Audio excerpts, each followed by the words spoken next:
Welcome back, ladies and gentlemen. This here is a little thing called Weeknights, where 5 nights a week we give you the latest, the greatest, the shameless, largely from the famous of the entertainment industry.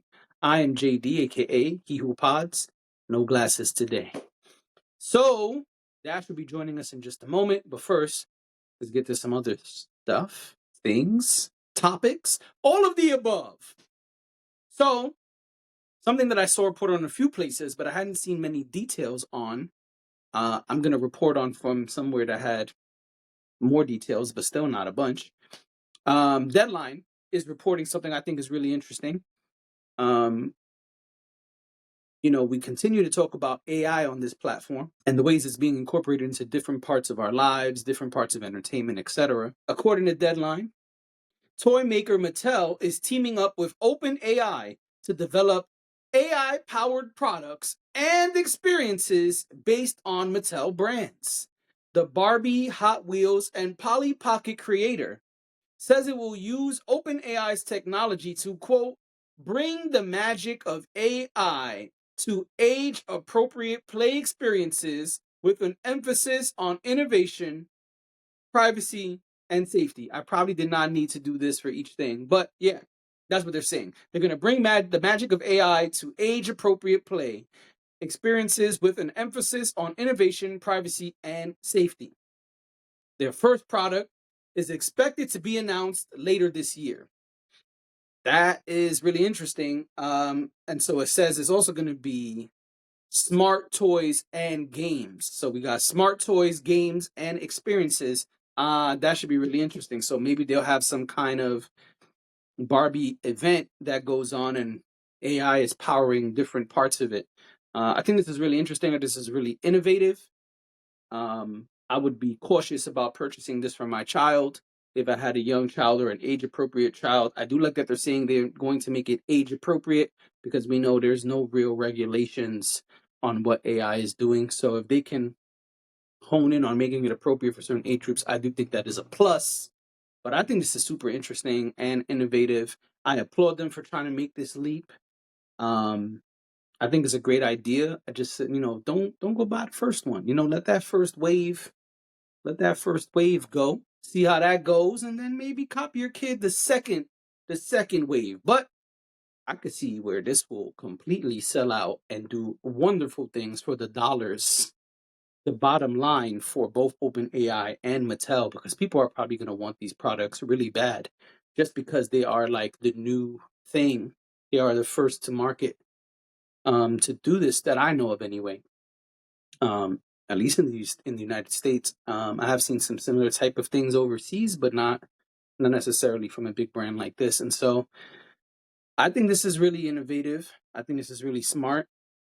And I could see it making a lot of money. I mean, truckloads of money. So props to Mattel and OpenAI for doing this. I think it's fly.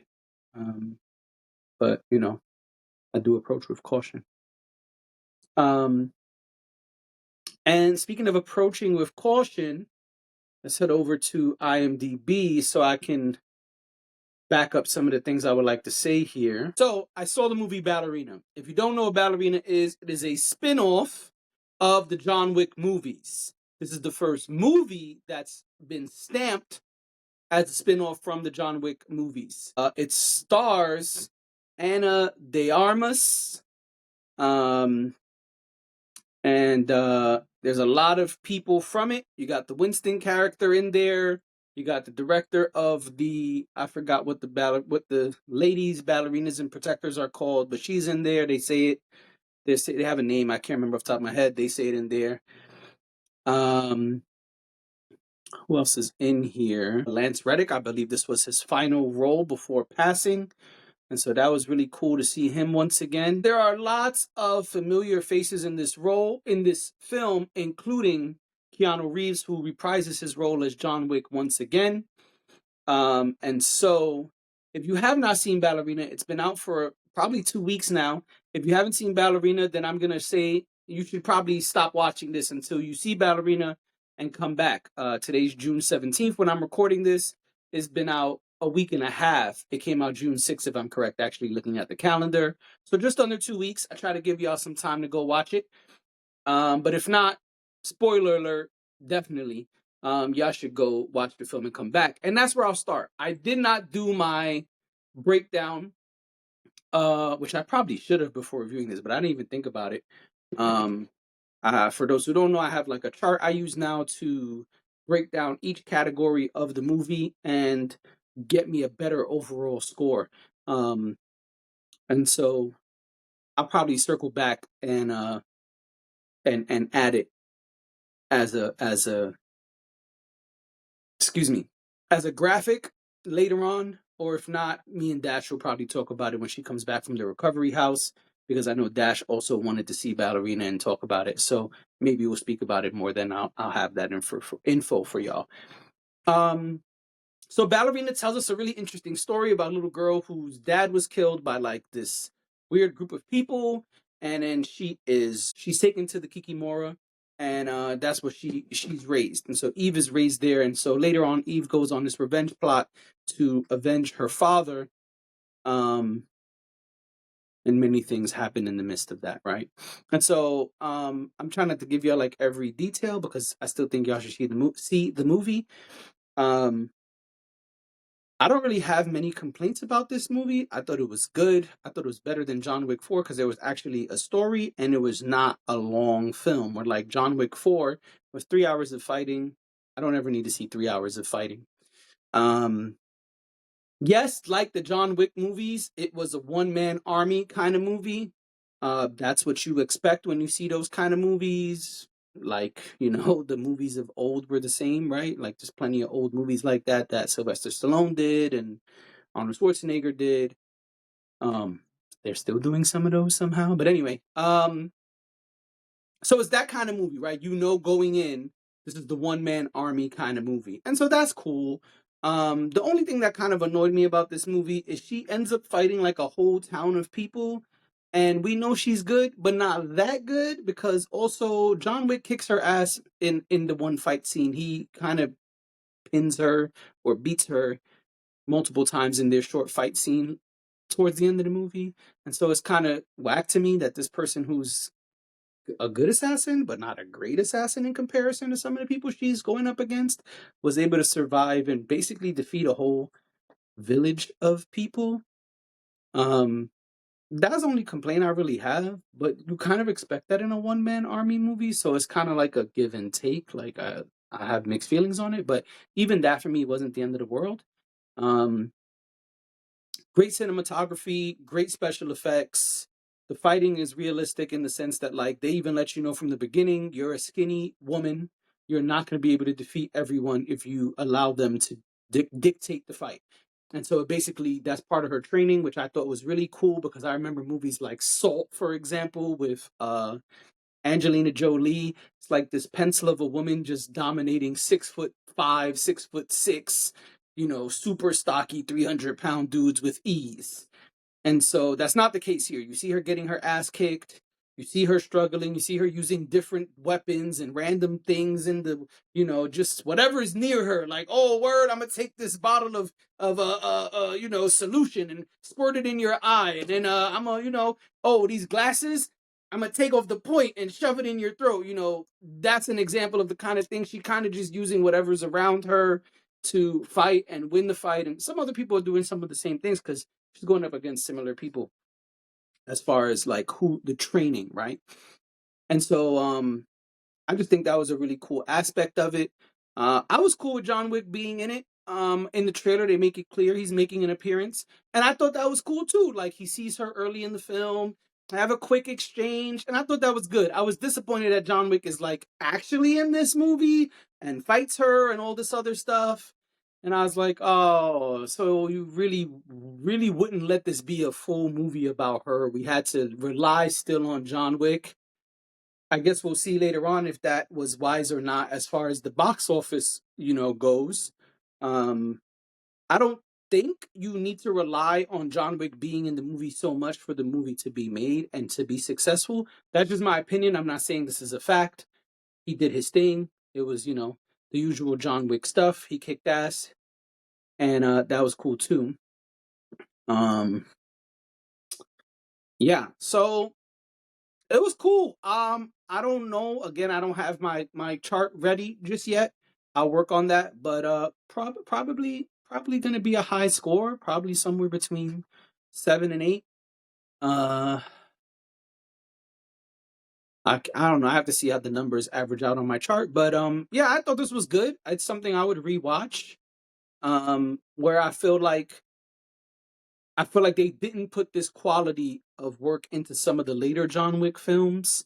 This was good and worth the rewatch, in my opinion. And if you're a John Wick fan, then you'll probably absolutely think this is like a 10 out of 10, because it had a lot of the elements that make John Wick a good movie, a good series, and less of like the parts where it's dragging and just getting over the top ridiculous.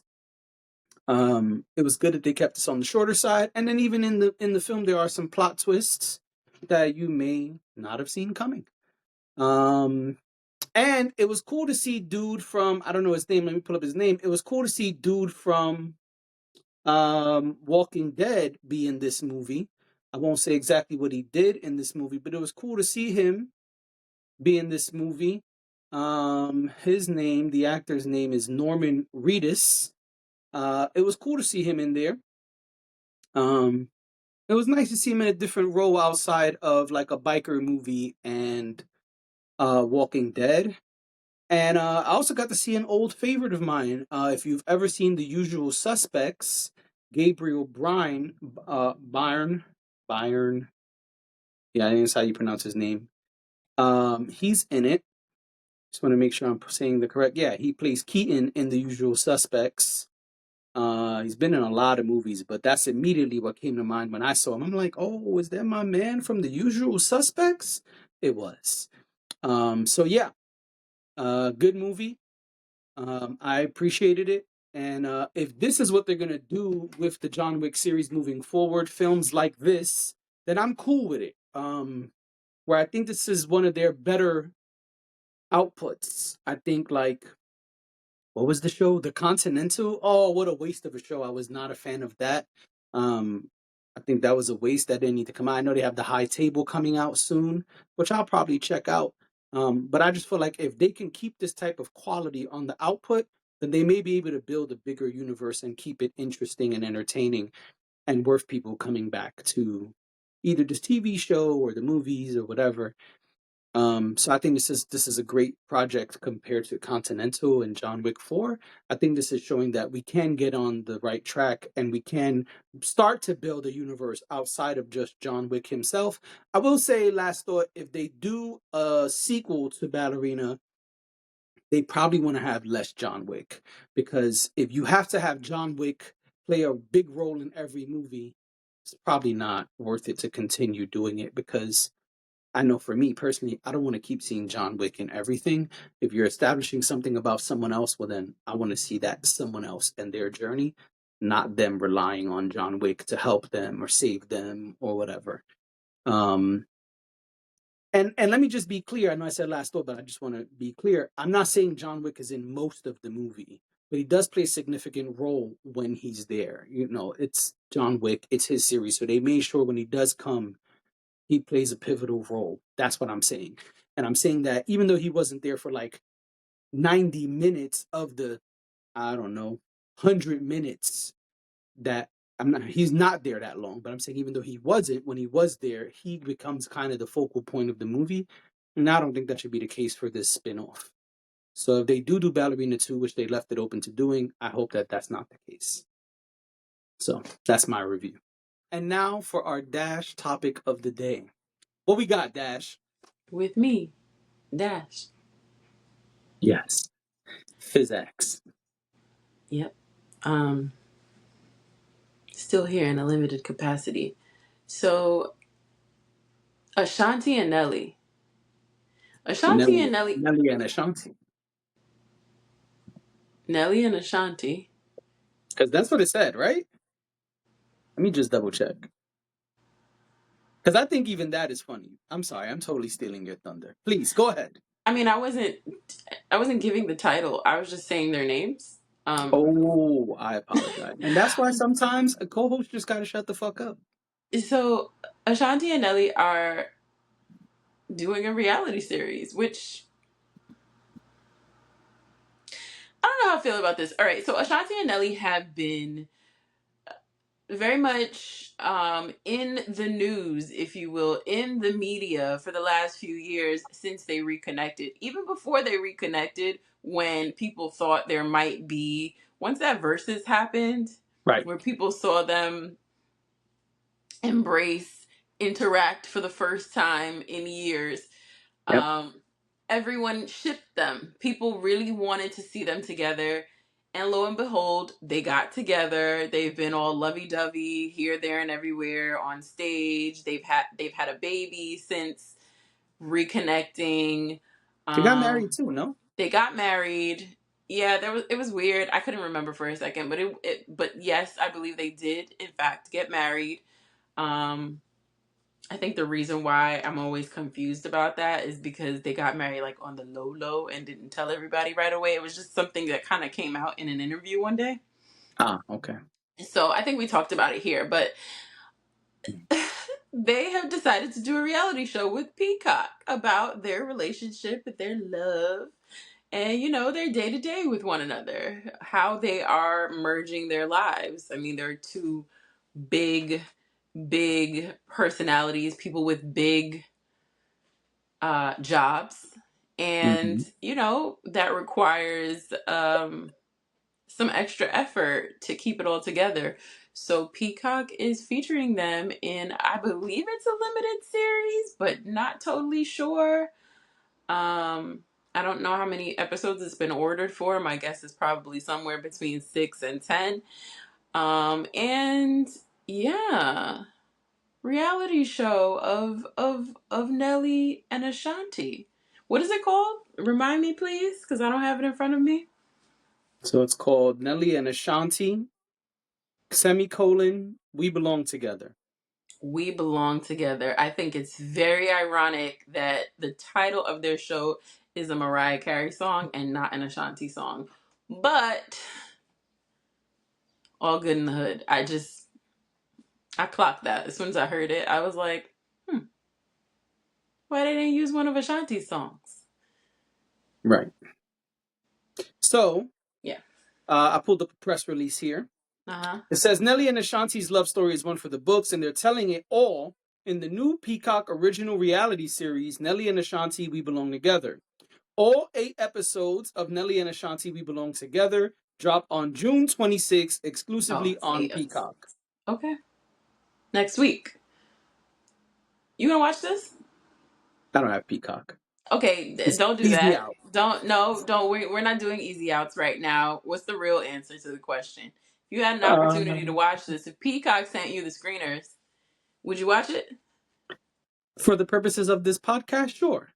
Do I want to watch this? Do I care about this? Absolutely not. And exactly what you said was my first thought is my well, I too immediately recognized that this is a song title from Mariah Carey, which made me wonder, is Mariah getting paid for this shit? Because she should be. And if she's No. not, I will totally be part of the petition to get Mariah paid. Well, we belong together is probably too common of a phrase, so doubtful. But okay, so here's the thing. I like reality television, but I honestly have not been. Uh, I have Like been they more totally into. could have called it baby, baby, baby, baby, Yeah, it could have been baby. called so many things. It could have been It could have called been, it should have Happy. been called Dilemma No, because that's that more accurate. that would bring bad juju, and I don't. They shouldn't call their love story has been solidified at this point. Why would they call it Dilemma? Because there was a dilemma. They were together. It even says in the trailer, we were together for 11 years and then we hated each other. But the Urgh. show is not about them before. The show is about them now. Why would they call it Dilemma now? Well, this says it's about all of it. So if it's about all of it, then, you know. Respectfully disagree. I think that would be too negative for what they have going on right now. I think if this had come at the beginning of them reconciling, then sure. But I think at this point now, where they're married, they have a baby, they're just navigating life together.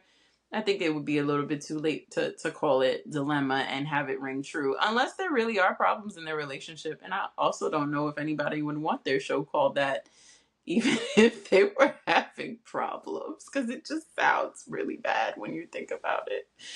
But bad also brings ratings, right? So if you name your show, if we 5 years from now do a reality series, Mm, quote unquote, and call it Weeknights, the dilemma, that sounds like something way more interesting to click on to the average Joe than We Belong agree. Together.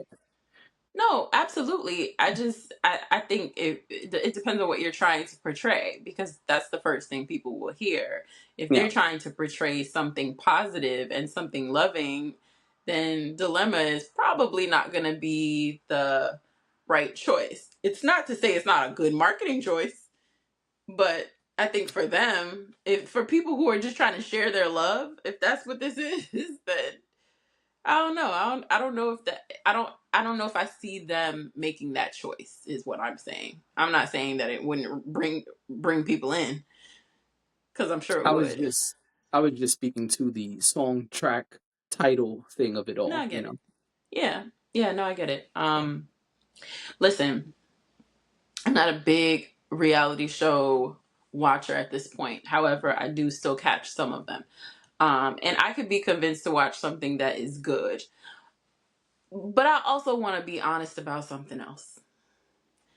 Okay, two things. One, they need to be careful, because people are infamously known for going on reality television and having their relationships fall apart. Don't know what it is. Don't know if it's because people are in their business.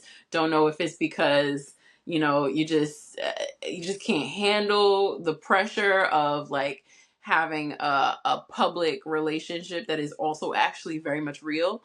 I don't know what it is. I've never been in a relationship on reality television and then subsequently lost a relationship. So I don't know what this is like, and I don't know.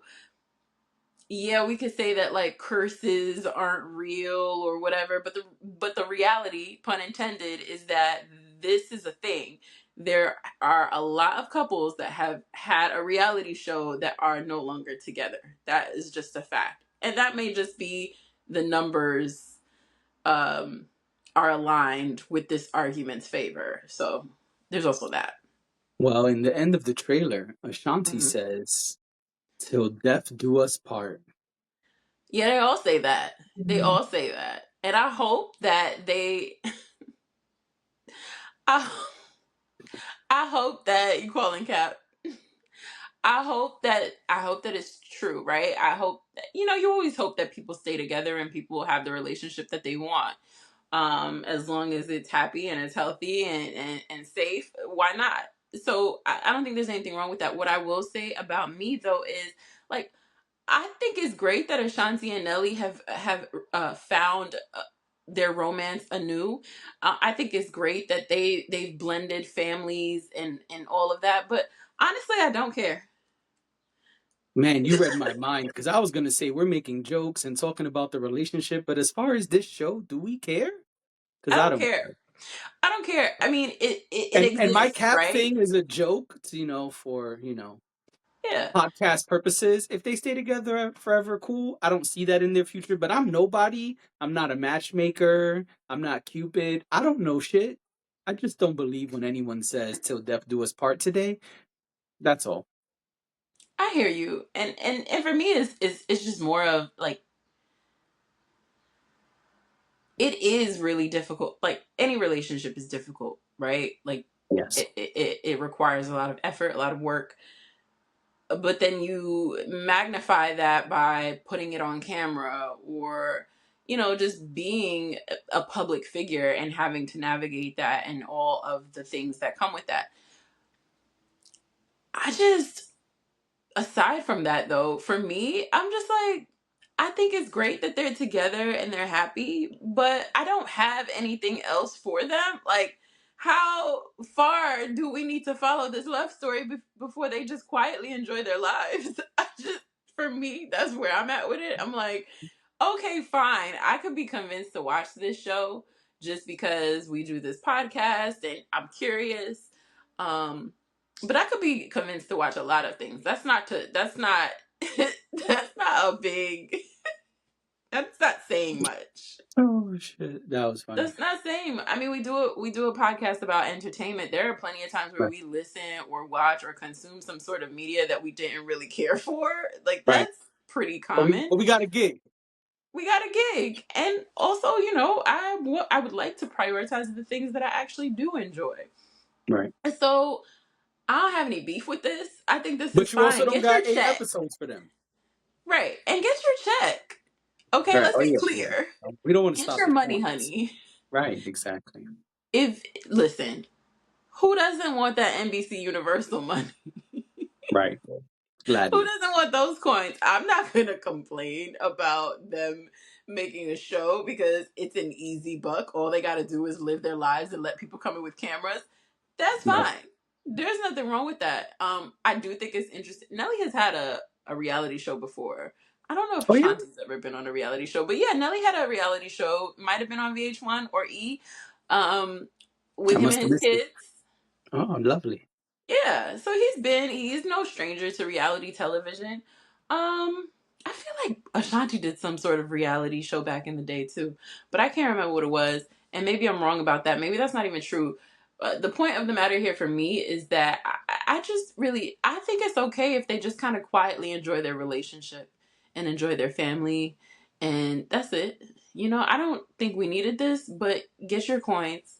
Um, I'm gonna wait till y'all watch the first episode and then y'all start buzzing about it on the internet to decide if I should watch it or not. I'm gonna be real honest with you. I'm not just gonna tune into Peacock. Okay. I Yeah. have a list of things that I'm trying to get to before I am officially out of recovery. And this is not one of them. Got it. So, yeah, that's my 2 cents. Got it. Yeah. I That's don't. it. I don't really watch reality TV. So, if my co-host and I decide that for the sake of the pod we're gonna do it, then I'm on board. But if Yeah. not, I have no interest in this. Currently, the only reality television show that is on my list to watch, which is actually coming out probably the same day or the same week, is Meet the The Baldwin. Ultimatum. Huh? What were you gonna say? I didn't hear you. I said Meet the Baldwins. No, that show was trash. If y'all want me to review that, I can. I did watch the first Oh, episode, but that show is not for me. It's about him, his wife, and their very small children. I have no interest in that. got it. Uh, But you say you are waiting for what? the Ultimatum, Queer Love, on You Netflix. said That is Queer Love? Yes, we talked about. Remember a while back we talked about how they last year they did the Ultimatum Queer Love. Oh, so this is the next This is season? season 2. Oh, okay, okay. Well, and Got it it. and it was good. Well, Okay, you could give us your review, another time. absolutely, absolutely. Another Listen, time. I'm You gonna can be add it to the perched list up. of old new reviews Yeah, because yeah, we're we waiting on can. some old new reviews when you Oh come yeah, back. because I've been catching up on some things. Okay, I've been So watching we're some we're waiting. things. Oh, when you're on bed rest. Right. You can only do so much. And one of the things that you can do, like the number one thing you can do is watch some television and watch some movies. There you So go. I have been doing that. So yeah, at some point I will start rolling out my new old reviews or old new reviews. How Old did new you say it? reviews. However, Oh, it don't matter. yeah. However you decide to brand it, we'll roll with it. New to me, new to D, There you go. new New to to Dash. the show and movie reviews. Yep. And that's all I got for y'all. I will see you next time. All Bye. right, ladies and gentlemen, this has been Weeknights. Thank you for being here. We see y'all tomorrow. Deuces.